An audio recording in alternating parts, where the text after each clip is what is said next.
Bugatti da França. Alfa Romeo da Itália.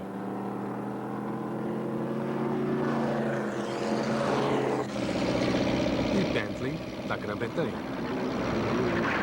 Quando as corridas de automóveis se iniciaram, esses eram os nomes mais famosos. Foram eles que ditaram as regras nas corridas dos anos 20.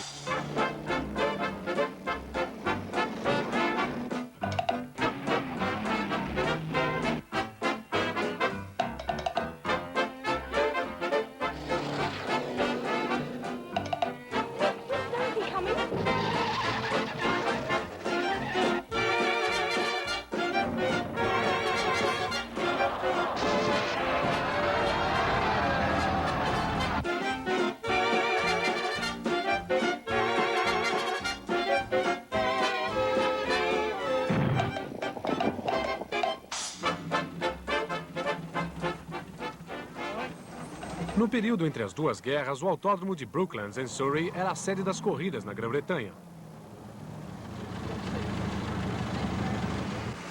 Era a Ascot do esporte, um acontecimento ao mesmo tempo social e esportivo.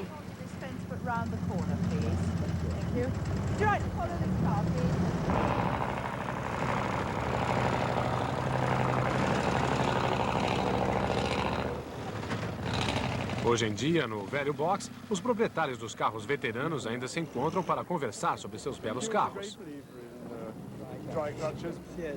Oh, Hugh's got that dry. No, it's wet. You must have them wet. Let's have them wet, Peter. Brooklands foi construído em 1907 porque foram proibidas as corridas nas estradas públicas da Grã-Bretanha. Foi o primeiro circuito de corridas especialmente construído no mundo, um local para os fabricantes britânicos de automóveis testarem seus carros e para os pilotos britânicos correrem.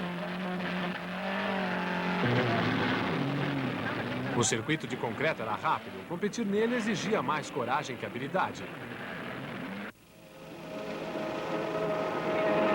Partes dele eram retas planas, mas sua grande atração era a perigosa pista inclinada. Eu me recordo que a primeira visão que tive de Brooklands foi aquela rampa inclinada. E a atmosfera do local, de certo modo, envolvia a gente. Era uma coisa muito especial. Havia o som, o espetáculo. Naquela época, você podia ver o piloto em ação e não tinha que haver uma enorme batida se você não quisesse. E ninguém queria. E ali estava ele, lutando no alto da pista inclinada, porque Brooklands, na verdade, não era um brinquedo de criança, mas algo real. Se você pretende mesmo correr em Brooklands, tinha de conhecer tudo a seu respeito. Ela sempre foi uma pista difícil e muito acidentada. E é claro que para dirigir em uma pista inclinada, com um carro rápido, você tem que usar a parte mais alta da pista. E lá não havia espaço para muitos carros. E por isso era perigoso, mas muito excitante.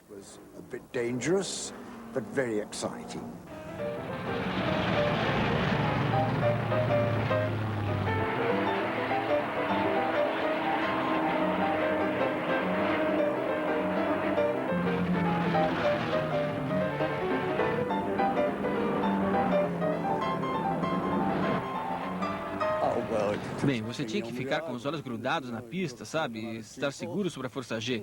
Isso mantinha ali se estivesse indo bastante rápido. Se não estivesse indo bastante rápido, era estúpido em estar ali.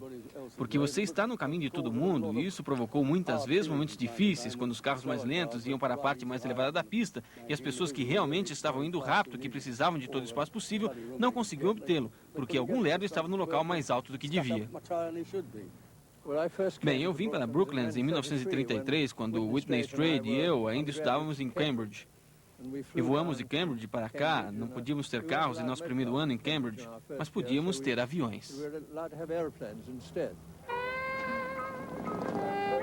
Correr em Brooklands era caro. Um Bugatti ou um Bentley custava mais de 1.000 libras, 3 vezes o preço de uma casa. Os espectadores pagavam 1 libra para assistir à corrida, quando o salário médio era de 6 libras por semana. Lá dentro era incrível, era mágico, algo muito, muito peculiar e próprio de Brooklands. E, evidentemente, a frase famosa era o público certo ou o local vazio.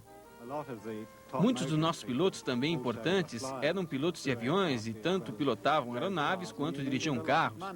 E para isso era necessário muito dinheiro. Acho que aqui havia mais que uma alta sociedade, porque naquela época, é claro, era como uma corrida de cavalos. A aposta, a largada e a chegada eram muito parecidas com os padrões das corridas de cavalo.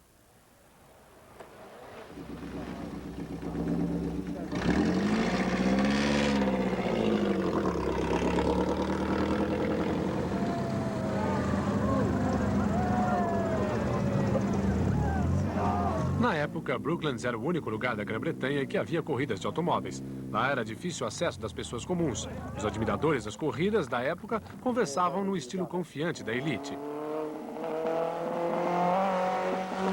A vida era uma aventura, éramos jovens e animados e tudo era muito divertido. Eu vim aqui pela primeira vez porque todos os meus amigos eram rapazes da Bentley, que eram os jovens mais elegantes e arrojados da época. E todos eles corriam aqui, sabe? Havia sempre gente fazendo estardalhaço, tentando voar de avião, etc. E é claro que correr nos carros, e eles não eram tão bons naquela época, sabe? Estávamos sempre quebrando no caminho se fazíamos uma viagem mais longa ou algo assim. Em uma festa em minha casa, um homem sugeriu que as mulheres não conseguiriam dirigir tão bem quanto os homens. Repliquei que, ao contrário, eu poderia encontrar 9 amadoras que dirigiam muitíssimo bem. A ideia original acabou se convertendo em uma corrida e espero que o prêmio seja bom.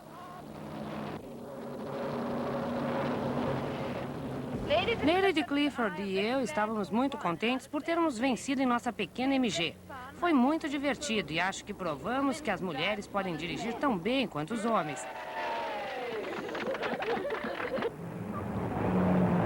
Mas Brooklands também teve seu lado ruim.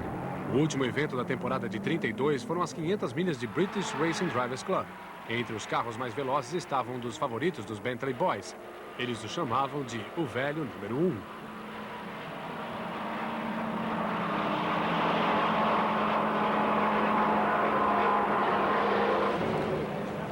Era dirigido por 2 irmãos, Jack e Clive Dunphy. Depois de uma parada no box, Clive assumiu o volante.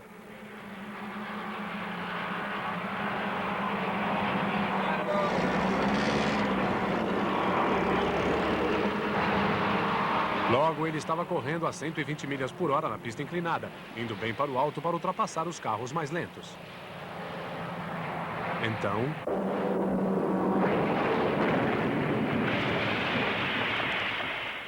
Dunphy morreu na hora.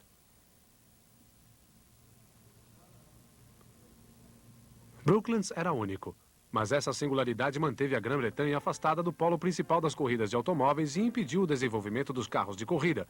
Seus portões foram fechados para a guerra em 1939 e jamais tornaram a abrir.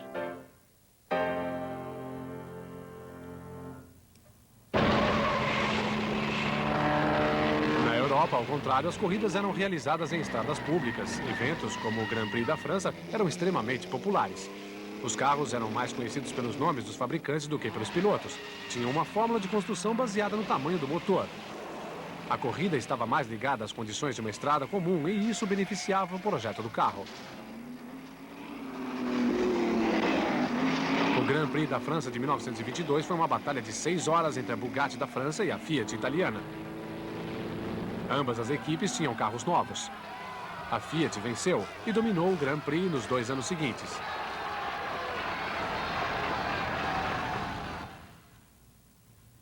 O desafio seguinte foi de um outro fabricante italiano, a Alfa Romeo. Eles haviam conseguido contratar um dos projetistas principais da Fiat, Vittorio Jano. Em 1924, revelaram sua obra-prima, o P2. As características da Fiat eram visíveis. Linhas compactas e aerodinâmicas, com o peso concentrado na parte inferior, na base das rodas. O piloto ficava colocado no fundo, atrás de um motor superturbinado de 8 cilindros e 2 litros. Era o produto de um único cérebro, Vittorio Jano, um dos homens cujos carros podiam ser comparados ao seu caráter. Ele era uma pessoa que tinha uma grande modéstia e uma grande virtude, tanto como técnico, como homem e também como um persuasor de homens. E anche come trascinatore degli altri. Por isso, para mim, Jano podia ser visto nos projetos que ele criava.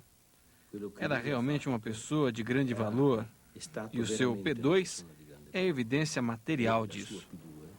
Né é a materialização disso. A Alfa Romeo construiu uma equipe forte em torno do P2 para o Grand Prix da França de 1924, sua primeira corrida importante. Para um carro novo, seu desempenho foi excelente e o primeiro carro foi pilotado por Antonio Ascari, seguido por Giuseppe Campari no segundo carro. Na última volta, quase houve um acidente quando o carro de Ascari quebrou, mas Campari assumiu a liderança, ganhando a prova 100 mil francos e uma gigantesca salsicha da Lions.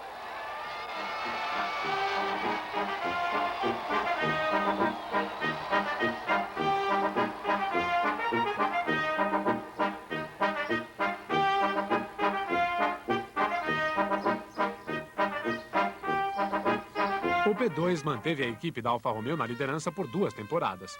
Eles venceram a maioria das corridas e, em 1925, venceram o primeiro campeonato mundial.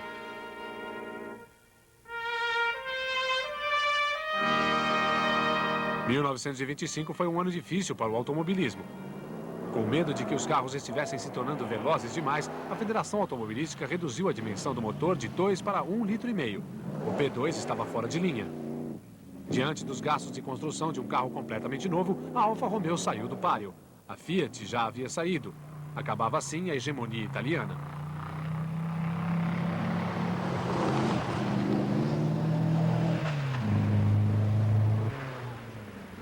A saída de algumas dessas grandes empresas deixou mais espaço para os fabricantes menores e independentes. Entre eles, destacou-se um projetista italiano que se estabeleceu na França antes da Primeira Guerra Mundial. Um homem cujo nome iria se tornar para sempre ligado ao estilo e à elegância dos carros da época, Ettore Bugatti.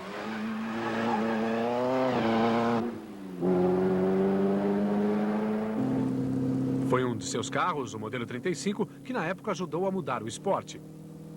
A maior parte dos carros de corrida era construída em pequenos números e dirigida apenas por pilotos profissionais. Bugatti vendeu-os a centenas para qualquer um que quisesse correr.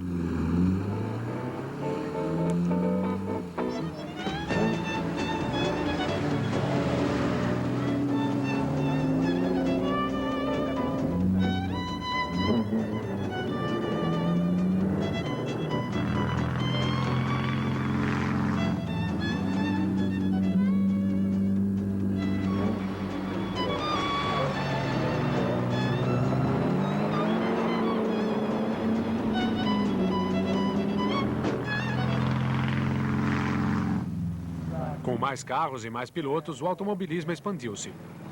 Bugatti dirigia uma equipe de trabalho contratando os melhores pilotos para vencer as corridas e fazer a publicidade de seus carros, mas a maioria deles era pilotada por particulares. O modelo 35 foi apenas o primeiro de toda uma linha de Bugattis de corrida.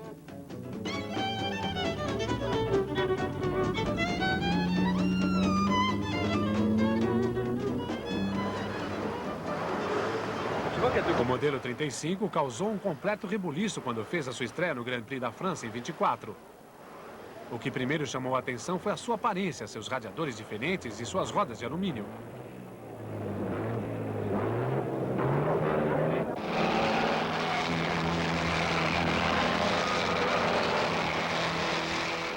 Os pilotos adoravam a maneira de lidar com eles, mas seu desempenho não correspondia à sua imagem. Faltava a eles a grande potência dos Alfas e 3 deles tiveram de ser retirados com problemas nos pneus.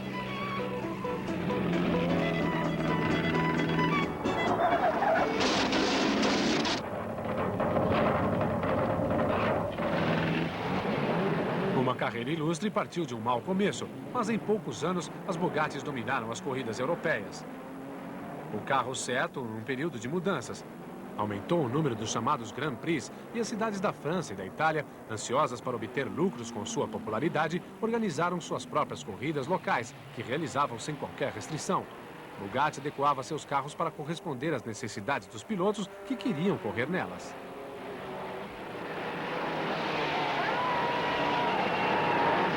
O Grand Prix de Mônaco era uma dessas corridas e, em 1929, seu primeiro ano, as Bugattis chegaram em primeiro e segundo lugar.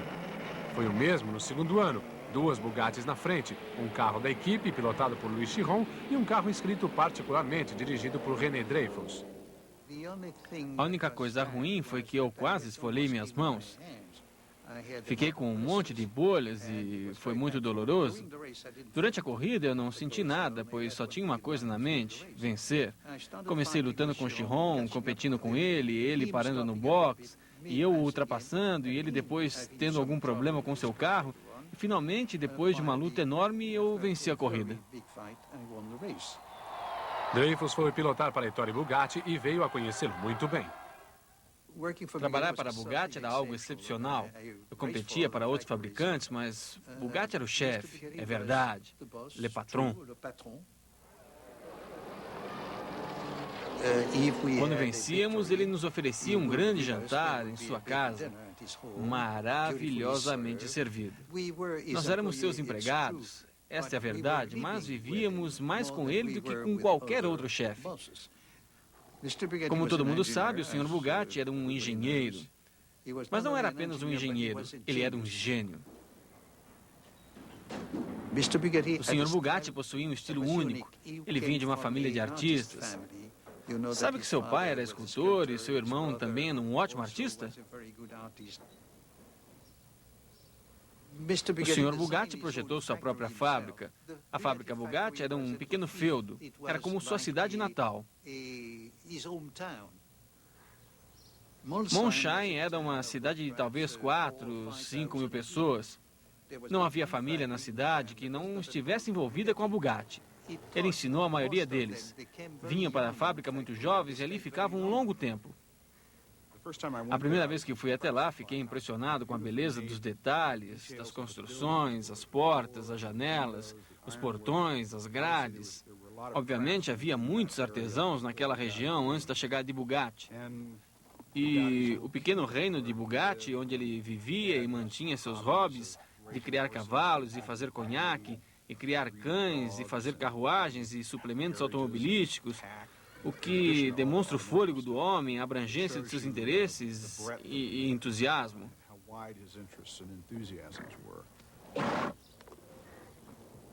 Ettore Bugatti vinha frequentemente ver como o trabalho estava sendo desenvolvido e quando estaria finalizado.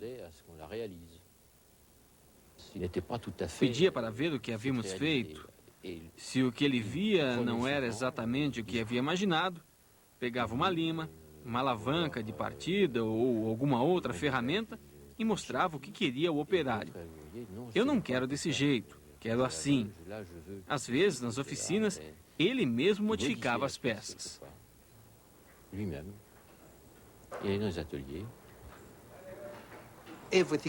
Tudo era bonito. Ele sempre trabalhava com luvas e jamais chegava a uma das oficinas que tínhamos na fábrica sem suas luvas brancas. E pegava as peças com suas luvas. Havia uma espécie de toque de artista em seus carros. Eles não eram apenas uma bela máquina, eram quase como joias, como um belo relógio.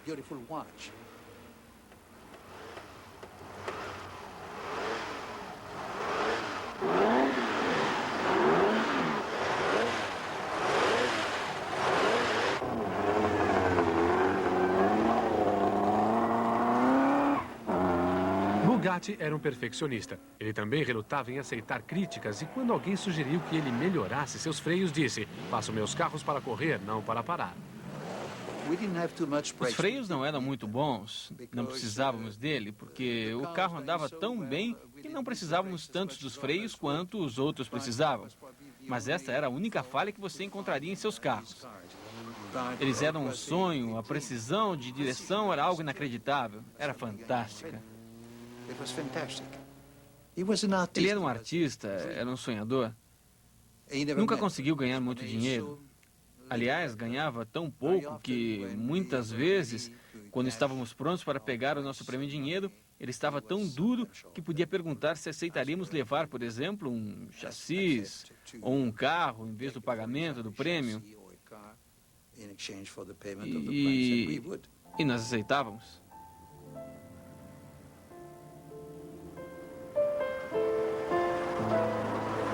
Assim como seus sucessos nas corridas, Ettore Bugatti projetou alguns dos mais primorosos carros de passeio jamais construídos.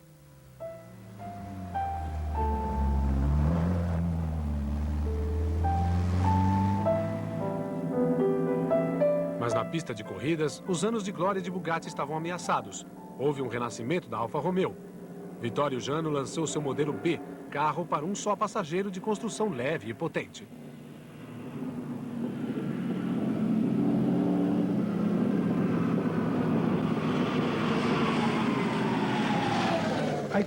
Posso lhe dizer que ele foi realmente um gênio do automobilismo.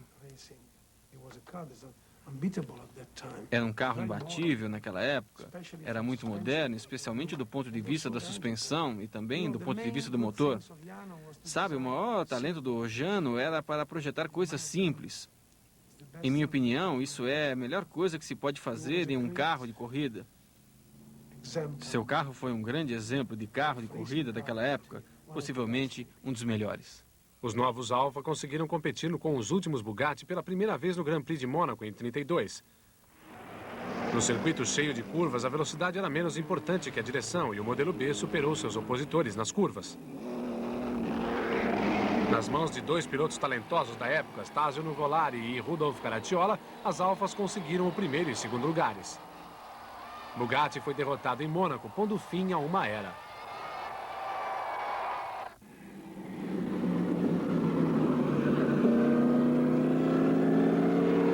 O modelo B da Alfa Romeo mostrou o caminho a seguir. Foi o primeiro carro de corrida apenas para uma pessoa bem-sucedido na Europa. A Itália estava presente no topo. Durante 2 anos, ganhou a maior parte dos principais Grand Prix.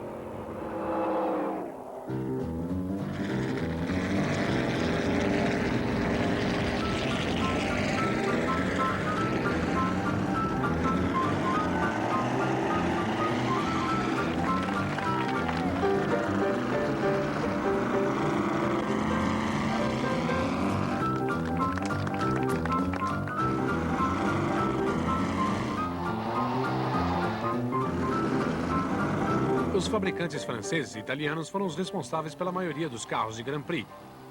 Os fabricantes britânicos não pertenciam ao mesmo grupo, mas a Grã-Bretanha tinha um carro para se orgulhar, o Bentley.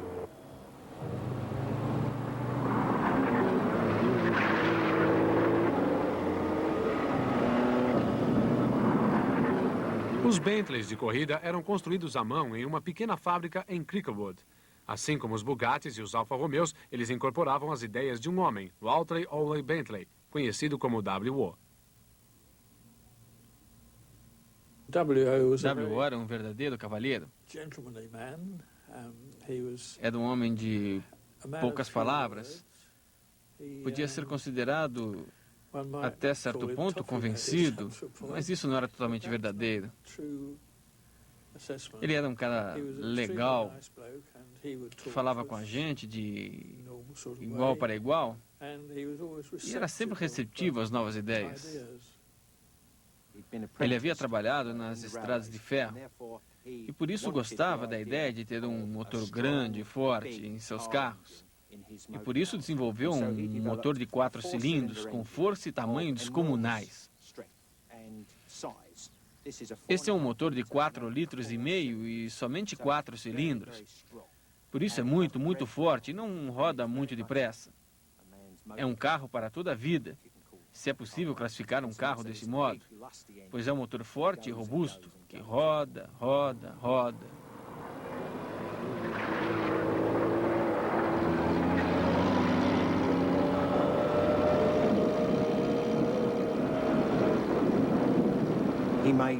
Ele construiu cada cilindro para ter 4 válvulas, 2 de entrada e 2 de saída. Coisas que os carros japoneses atuais apresentam dizendo ter 4 válvulas e todo mundo acha que é novidade, este homem já realizava em 1919. Mas acima dessa força básica, ele colocava os elementos da corrida, que faziam o carro manter altas velocidades e assim vencer competições como Le Mans. A maratona de 24 horas em Le Mans era a grande especialidade dos Bentleys.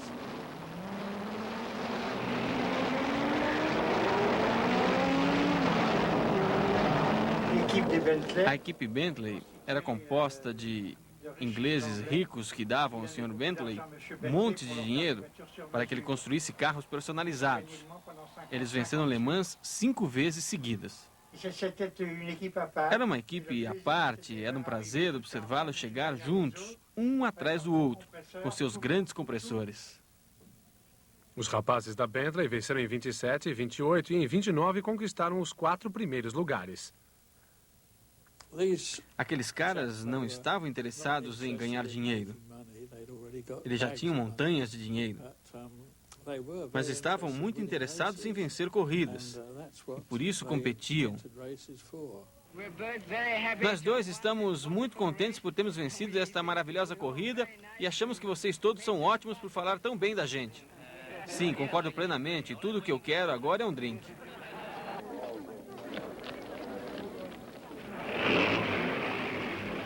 Mas a época de animação e sucesso dos rapazes da Bentley foi rapidamente se encerrando. Os carros de corrida eram caros e a companhia estava em sérios problemas financeiros.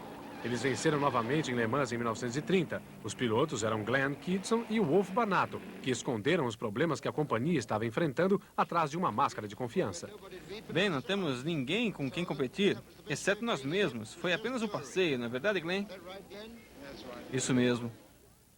O sonho de W.O. Bentley estava acabado.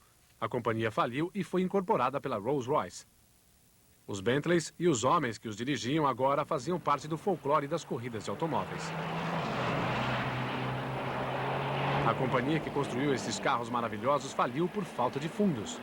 Hoje em dia, ironicamente, os homens pagam milhões para simplesmente se sentar diante dos controles de uma lenda. Para mim, foi muito significativo por as mãos desse carro.